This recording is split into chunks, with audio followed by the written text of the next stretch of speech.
ഇന്ത്യയിൽ ഉടനീളം നമ്മൾ നോക്കുമ്പോൾ എല്ലാ ദിവസവും ഏതാണ്ട് 170ഓളം യങ്സ്റ്റേഴ്സ് സൂയിസൈഡ് ചെയ്യുന്നുണ്ട്. 80നും 90നും ഇടയിലുള്ള പെൺകുട്ടികൾക്ക് നേരെ റേപ്പ് അറ്റംപ്റ്റ് നടക്കുന്നുണ്ട്. അപ്പോൾ നമ്മൾ മനസ്സിലാക്കുന്ന ഒരു പ്രധാനപ്പെട്ട കാര്യം എന്താണെന്ന് വെച്ച് കഴിഞ്ഞാൽ, എന്തുകൊണ്ട് ഇത്തരത്തിലൊരു സിറ്റുവേഷൻ ഉണ്ടാകുന്നു. അതായത് ഓൾ ടുഗദർ നമ്മൾ നോക്കുമ്പോൾ ഒരു വർഷം 70,000-ഓളം യങ്സ്റ്റേഴ്സിൻ്റെ സൂയിസൈഡാണ് നമുക്ക് കാണാൻ വേണ്ടി പറ്റുന്നത്. ആക്ച്വലി ഇതിൽ സംഭവിച്ചിരിക്കുന്നത് എന്താണെന്ന് വെച്ച് കഴിഞ്ഞാൽ, നമ്മുടെ ഉള്ളിലൊരു വാറിയർ ഇൻസ്റ്റിങ്ക്റ്റ് ഉണ്ടായിരുന്നു.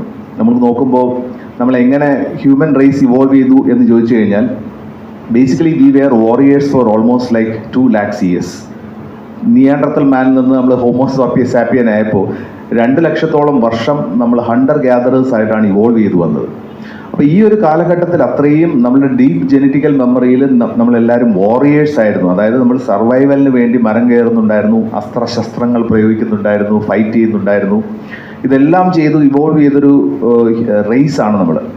പക്ഷേ എന്തിപ്പോൾ സംഭവിച്ചിരിക്കുന്നു വെച്ച് കഴിഞ്ഞാൽ, നമ്മുടെ ഉള്ളിലുള്ള വാറിയർ സ്പിരിറ്റ് ബറീഡായിപ്പോയി. അപ്പോൾ ആ വാറിയർ സ്പിരിറ്റിനെ റിവൈവ് ചെയ്യുക എന്നുള്ളത് വളരെ ഇമ്പോർട്ടൻ്റ് ആയിട്ടുള്ള ഒരു കാര്യമാണ് ഇന്ത്യയിൽ പ്രധാനപ്പെട്ട ഒരു കാര്യം. കാരണം വാറിയേഴ്സാണ് പലപ്പോഴും സിവിലൈസേഷൻസും ചരിത്രവും ഒക്കെ എഴുതിയിരിക്കുന്നത്. വാറിയർ സ്പിരിറ്റ് എന്ന് പറഞ്ഞു കഴിഞ്ഞാൽ, അവൻ സൊസൈറ്റിക്ക് വേണ്ടി, സമൂഹത്തിന് വേണ്ടി നിലനിൽക്കുന്ന ഒരു പൗരനായി വളർന്നു വരിക, ധൈര്യമുള്ള, ഭയരാഹിത്യമുള്ളൊരു തലമുറ, യുവതലമുറ ഉണ്ടാക്കിയെടുക്കുക.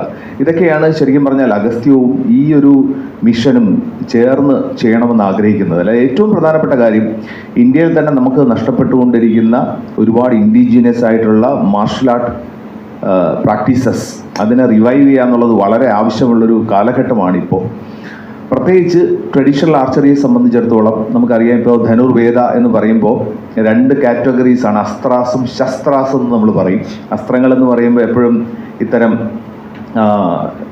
റിലീസ് ചെയ്യുന്ന ആയുധങ്ങളെക്കുറിച്ച്, പ്രത്യേകിച്ച് ഈ അസ്ത്രശസ്ത്രങ്ങൾ പ്രയോഗിക്കുന്നതിനെ കുറിച്ച് വന്ന, അതേസമയം ശസ്ത്രം എന്ന് പറയുന്നത് മോസ്റ്റ്ലി നമ്മൾ കയ്യിൽ നിന്ന് വിടാത്ത ആയുധങ്ങൾ, പ്രത്യേകിച്ച് കളരിയിൽ ഉപയോഗിക്കുന്ന പോലത്തെ ആയുധ പ്രയോഗങ്ങളും നീക്കങ്ങളും എല്ലാം ശസ്ത്ര കാറ്റഗറി വരുന്നത്.